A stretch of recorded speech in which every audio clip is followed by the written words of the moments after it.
매력적인 나로 어필에 성공했다는 거예요. 그래서 우리의 목표는 을 받는 1분 자기소개 만들기입니다.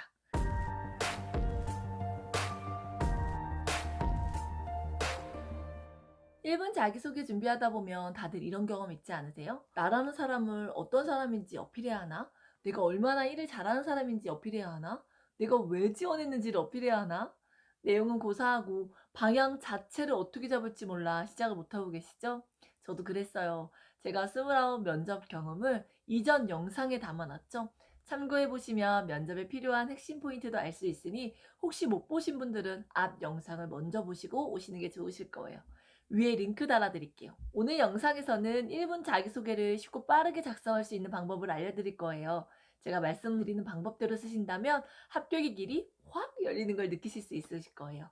선생님들, 면접에서 1분 자기소개는 어떤 의미일까요? 면접의 스타트를 알리는 것이기도 하고 면접 보러 온 선생님들에게 말할 기회를 주면서 태도나 말투, 교사의 생각 등을 확인할 수 있는 시간이에요. 그런데 선생님들, 이 1분 자기소개에서 내가 면접의 주도권을 갖고 오느냐, 뺏기느냐가 결정되는 결정적인 순간인 걸 알고 계시나요? 1분 자기소개로 주도권을 갖고 온다는 의미는 1분 자기소개를 한 후 추가 질문이 들어오는 상황을 말해요.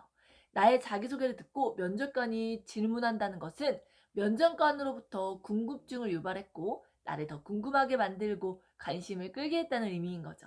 즉, 매력적인 나로 어필에 성공했다는 거예요. 그래서 우리의 목표는 추가 질문을 받는 1분 자기소개 만들기입니다. 즉, 면접관에게 추가 질문을 받고 싶은 내용으로 작성하시면 좋아요. 여기서 핵심이 나오죠?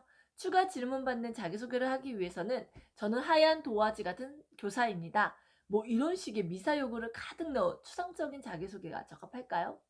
사자성어, 학자 말의 인용, 이런 자기소개 정말 많이 하시죠? 가장 무난한 방법이긴 합니다. 사실 취업시장의 트렌드를 보면 이런 추상적인 예시를 드는 자기소개는 하지 않는 편이기는 해요. 하지만 우리는 내용보다 태도를 더 많이 보는 면접이기 때문에 이런 추상적인 표현, 인용들도 아직은 충분히 무난하게 합격 가능한 자기소개로 가능한 것 같아요. 우리 선생님들은 이런 비유나 인용으로 자기소개를 준비할 때는 좀 특별하게 보이고 싶어서 준비를 하시겠지만 막상 면접을 보면 다들 하얀 도화지, 하얀 크레파스 뭐 이런 말들을 많이 하니까 이게 절대 특별해 보이진 않고 그냥 무리수 없이 무난하게 뭔가를 준비했다는 느낌을 주고 싶은 자기소개구나. 이 정도의 정말 평범한 자기소개거든요. 이건 좋다고 말할 수도 안 좋다고 말할 수도 없는 그런 거죠. 왜 그런 거 있잖아요. 우리 현장은 특별한 걸 원하지만 과하거나 튀는 특별함은 또 아니었으면 좋겠다는 거. 그래서 그냥 이런 무난하게 가는 것도 나쁘지 않다라는 결론은 나긴 합니다. 하지만 요즘엔 직장 어린이집처럼 다수가 함께 보는 면접이 늘기도 했고 이 짧은 시간에 나라는 사람을 매력적으로 어필하기 위해서는 트렌드를 따르는 자기소개를 하는 게 성공 전략일 수 있지 않을까 싶어요. 트렌디하지만 유치원, 어린이집 면접에 어울릴 수 있는 자기소개는 어떤 자기소개일까요? 지금부터 저와 함께 1분 자기소개를 만들어 볼 거예요. 지금 잠깐 영상을 멈추시고 펜과 빈 종이 아무거나 준비해 오세요. 영상을 보시면서 같이 준비해 보시는 것도 좋을 것 같아요.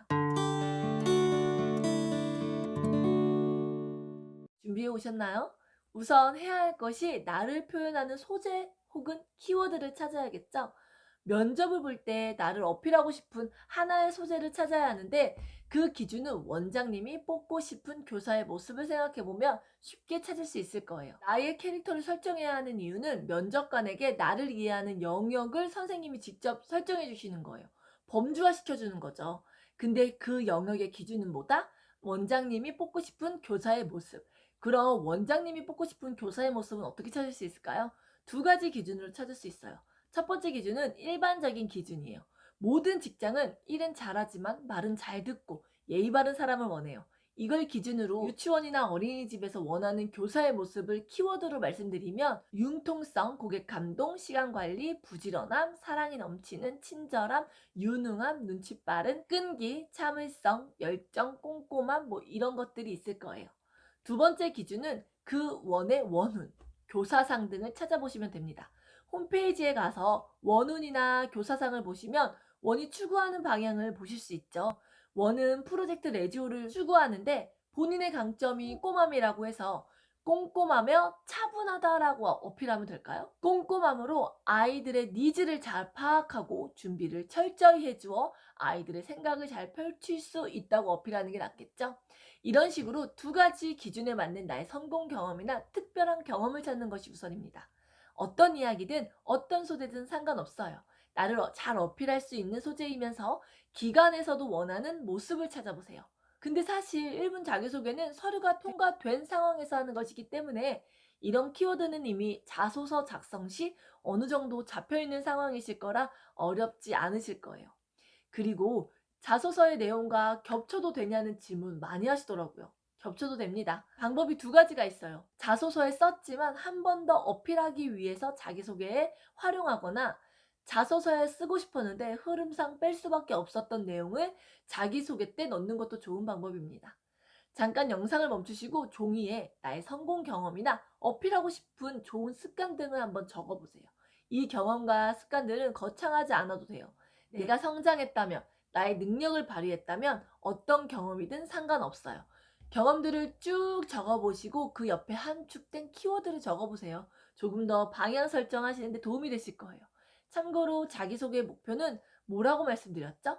추가 질문이 나오는 자기소개였죠? 그럼 관심을 끄는 것이 중요하기 때문에 조금 특별한 경험들을 이야기하는 것도 좋아요.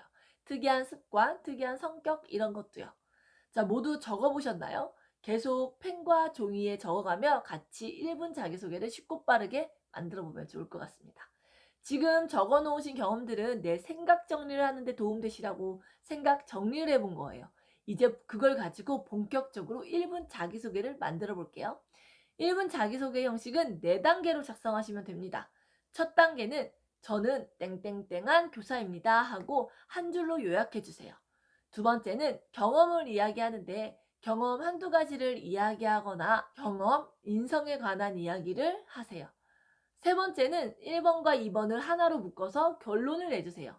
네 번째는 이 결론을 활용한 포부를 말씀드리고 마무리하시면 됩니다. 이 자기소개는 짧을수록 좋아요. 절대 1분을 넘지 않도록 하시는 게 좋고 가장 좋은 길은 50초 내외입니다. 한 단계씩 작성하는 방법을 알아볼 건데 그 전에 더 쉽게 이해를 돕고자 한 가지 예시를 들어볼게요. 안녕하십니까. 저는 아이들을 사랑으로 보듬어주는 교사 땡땡땡입니다. 아이들에게 말과 신체적 접촉을 통해 사랑을 많이 표현하여 자신이 사랑받고 있다는 것을 느끼고 신뢰감을 형성할 수 있도록 하겠습니다. 또한 학부모님과 선임 선생님들 관계 속에서도 겸손한 자세로 원만한 관계를 맺도록 하겠습니다. 감사합니다. 자, 이 자기소개 어떤가요? 가장 많이 하는 실수의 자기소개예요. 제가 말한 한 줄 요약. 저는 아이들을 사랑으로 보듬어주는 교사입니다. 라고 잘 표현했죠? 그런데 그 뒤에 내용은 두리뭉실한 말을 늘어놓으니 전혀 매력적이고 추가적인 질문을 할 이유가 없는 자기소개가 되는 거예요. 이 뒤에 어떻게 사랑으로 보듬어줄 건지 구체적인 방법이나 경험을 제시하는 거예요. 이해되셨나요? 그럼 구체적으로 어떻게 작성을 하는지 단계별로 알아볼게요. 첫 번째 단계는 저는 땡땡땡한 사람입니다 라고 하는 한 문장으로 표현해서 임팩트 있게 전달하는 거예요. 면접에서는 꼭 두 갈식으로 표현하셔야 돼요. 두 갈식은 결론이 앞에 나오고 그 뒤에 부연 설명이 나오는 형태의 글을 말하죠. 앞에 한 문장이 임팩트 있어야 뒤에 이야기를 듣고 싶어요. 아주 중요한 첫 멘트입니다. 많이 고민하시고 작성하셔야 돼요. 이 한 문장에는 진짜 나의 모습이 들어가야 가장 신뢰성이 높아요. 사물에 빗대거나 형용사를 쓰거나 고사성어를 활용하는 방식보다는 구체적인 예를 드는 것이 더 임팩트 있다고 생각해요. 그리고 포괄적인 의미의 표현도 좋지 않아요. 예를 들어 저는 신뢰성이 높은 사람입니다 라거나 저는 책임감 있는 사람입니다. 뭐 이런 말이요. 이 말은 사실 내가 해도 옆에 있는 면접자가 해도 어색하지 않는 말이에요. 특색이 없는 표현이라는 거죠. 내가 그런 걸 전달하고 싶다면 그런 것을 표현하는 나의 모습 중에서 찾아서 구체적인 것을 쓰는 거예요. 이렇게요. 안녕하십니까. 저는 스케줄러를 활용해 하루를 여유롭게 알차게 시간 관리하는 교사 땡땡땡입니다. 어떠세요? 신뢰도, 책임감 이런 말 안 해도 느껴지는 표현 아닌가요? 이 말은 내가 했으면 진실이지만 옆 지원자가 이 말을 한다면 어울리나요? 스케줄러를 쓰지 않는 교사라면 바로 거짓말이 되는 거죠? 어떻게 거짓인지 아냐고요? 이런 디테일한 표현은 말하는 태도를 보면 알 수 있거든요. 이런 식으로 진짜 나의 이야기를 하는 것이 가장 중요해요. 안녕하십니까? 저는 200명의 아이들을 만난 교사 땡땡땡입니다. 안녕하십니까? 프로젝트 교수법과 사랑에 빠진 교사 땡땡땡입니다. 안녕하십니까? 인복이 많은 교사 땡땡땡입니다. 안녕하십니까? 저의 직업의 진심인 교사 땡땡땡입니다. 이렇게 나를 어필하고 싶은 방향으로 임팩트 있게 구체적으로 전달하는 것을 목표로 하시면 됩니다. 나를 표현할 수 있는 키워드나 경험이나 습관이나 성격 등 무엇이 있는지 먼저 찾아보시면 어렵지 않게 작성하실 수 있습니다. 자, 두 번째는 성공 경험 이야기인데요. 이 앞에 이야기한 나의 이미지를 뒷받침할 수 있는 구체적인 경험을 풀어 쓰시면 돼요. 경험을 하나만 쓰셔도 되고요. 경험을 두 가지를 이야기하셔도 되고, 경험과 더불어 성격의 강점 등을 들어서 이야기하셔도 돼요. 이 경험을 쓰는 이유는 앞에서 말한 이야기에 대한 근거를 제시하는 거예요. 예를 들어 볼게요. 안녕하세요. 저는 인복이 많은 교사 땡땡땡입니다. 저를 조건 없이 좋아해주는 아이들과 저에게 무한 신뢰를 보내주시는 학부모님을 만나 매년 94% 이상의 재원율을 달성하고 있습니다. 근무했던 어린이집에서는 7세가 되면 대부분 유치원으로 옮긴다는 생각에 6세 두 반에 7세 한 반을 운영하고 있었지만, 제가 맡은 6세 반이 전부 재원을 해서 7세 반을 증설시킨 경험도 있습니다. 자, 한 문장 뒤에 근거를 제시했어요. 매년 94% 이상의 재원율을 달성하고 있고 모두 재원시켜 반을 증설시킨 경험도 있다. 원장님이 이 자기소개를 들으면 어떨까요? 의심하겠죠? 진짜 재원율이 높았어? 인기 많은 원들은 원 때문에 재원율이 높을 수도 있는데 자기가 높였다 착각하는 거 아니야? 뭐 그래서 질문을 하겠죠? 재원율이 높았다고 하는데 그 핵심 방법이 뭔가요? 우리 원은 늘 재원율이 높은데 이게 교사의 역량이라고 생각하나요? 뭐 이런 추가적인 질문이 나오겠죠? 그럼 제가 미리 예상했기 때문에 그 준비한 답변들을 이야기하면 되는 거예요. 저는 이미 추가 질문을 예상하고 그에 맞는 답변들을 준비한 상태니까요. 질문이 오가고 제 말이 사실이란 게 입증이 된다면 저의 능력을 인정받게 되는 결과를 주게 되는 거예요. 이게 바로 주도권을 선점한 면접입니다.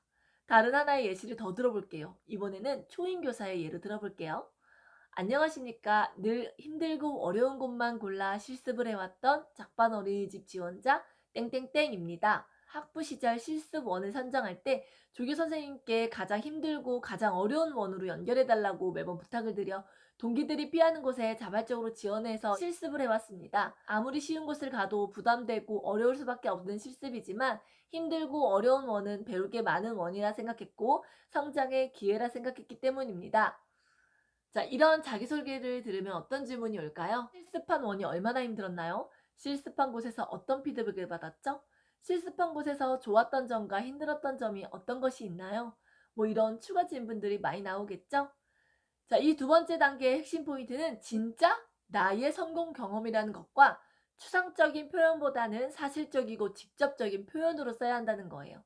그 이유는 짧은 자기소개로 더 관심을 끌게 하고 더 이해하기 쉽게 하기 위해서예요. 앞에서 예시로 들었던 자기소개를 다시 한번 볼게요. 아이들에게 말과 스킨십을 통해 사랑을 많이 표현하여 자신이 사랑받고 있다는 것을 느끼고 신뢰감을 형성할 수 있도록 하겠습니다. 자, 뭐가 문제인지 이제 조금 더 느껴지시나요?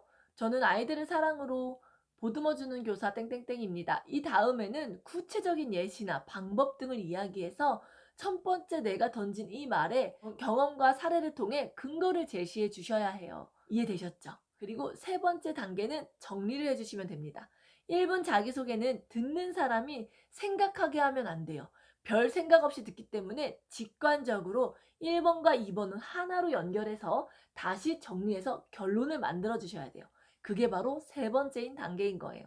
자, 예를 들어 볼게요. 안녕하십니까. 저는 스케줄러를 활용해 하루를 여유롭게 알차게 시간 관리하는 교사 강땡땡입니다. 매년 스케줄러를 활용해 월 단위, 주 단위, 일 단위, 시간 단위로 저의 할 일들을 정리하는 습관이 있습니다. 한 달 실습이 시작되었을 때 올데이, 교구 제작, 부분 수업 등을 한 달 스케줄러에 할 일을 쪼개어 계획을 세웠고 밤을 새우지 않고도 모두 성공적으로 해낸 경험이 있습니다. 이렇게 시간 관리하는 것은 매 시간 바쁘게 살기 위해서가 아니라 늘 여유롭게 살 수 있기 때문입니다. 저의 시간 관리 능력으로 성실하고 계획적으로 업무 처리를 하여 아이들과 함께하는 시간을 여유롭게 아이들의 눈을 바라보며 사랑을 전하는 교사가 되겠습니다. 이렇게 앞에 있던 이야기를 부연 설명, 정리, 요약 등을 해주시는 거예요. 또 다른 예를 들어 볼게요. 저의 일에 늘 최선을 다하고 노력한다 해도 인복이 없다면 매년 아이들과 학부모님들과 합의 맞는 건 불가능하다고 생각합니다. 그래서 늘 감사한 마음으로 아이들에게는 더 사랑을 주고 학부모님들께는 소통을 하며 저의 마음을 표현하고 있습니다. 이렇게 앞에 한 문장과 그걸 뒷받침하는 경험을 한두 문장으로 요약해서 정리했죠. 대단하지 않아도 내가 말한 나의 강점이 왜 중요한 것인지, 어떤 의미인지 정리해서 알려주는 거다라고 생각하시면 됩니다. 다시 한번 말씀드리지만 1분 자기소개는 듣는 사람이 생각해서 이해하는 게 아니고 내가 어떤 사람인데 어떤 성공 경험들이 있어. 이런 강점 또는 이런 능력이 있는 거야. 이런 나의 강점과 능력은 이 원에서 꼭 필요해. 라고 다 정리해서 알려주셔야 해요. 그러니까 추상적이면 안 되고 비유적이면 안 되고 직접적인 표현이어야 하는 거예요. 아셨죠? 그럼 이걸 듣고 있는 사람은 하고 끄덕일 수밖에 없어요. 자, 이제 네 번째 마무리입니다. 이건 정말 간단해요. 앞에 1, 2, 3단계를 거쳐 나의 강점과 성공 요인이 있잖아요. 이것들이 이 원에 어떻게 발휘될 것인지 포부를 말하면 됩니다. 나의 역량이 이 직무에 어떻게 적용될 것인지 말하면 돼요. 작반 어린이집의 교사가 되어 저의 인복과 더불어 열정과 진심으로 최선을 다하고 성장하고 발전해 나가는 작반 교사가 되고 싶습니다. 감사합니다. 자, 어떠신가요? 이제 감이 잡히셨죠? 제가 말한 네 가지 단계에 선생님들이 어필하고 싶은 것을 넣기만 하면 완성되니 지금 당장 써 내려가 보시기 바래요. 다시 한번 말씀드리지만 내용보다는 이걸 말하는 태도와 말투가 더 중요하니까 1분 자기소개를 완성한 후엔 자연스럽고 편안하게 말할 수 있을 때까지 무한 반복해서 연습하시는 것 또한 중요합니다.